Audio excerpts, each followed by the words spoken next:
संभोग नावाच्या अस्पृश्याचं एक उदाहरण दिलंय रामायणामध्ये.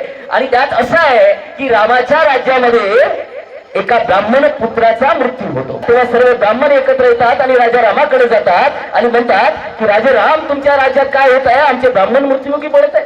राम म्हणतोय की कारण काय असावं, का बरं ब्राह्मणांचा मृत्यू होतोय नेमका? तेव्हा ब्राह्मण म्हणतात, कुठला तरी अस्पृश्य तपश्चर्या करत आहे म्हणून आमचा ब्राह्मण मरत आहे. कुठला तरी अस्पृश्य तपश्चर्या करत आहे. राम म्हणाले, काय करायचं मग आता?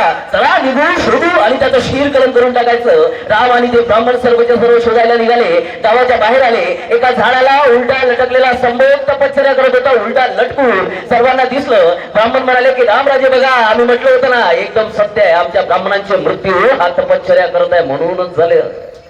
खाली उतरवलं जाते आणि राम तलवार काढते आणि तलवारीत एका वारामध्ये त्या संभोगचं शीर कलम करून टाकते.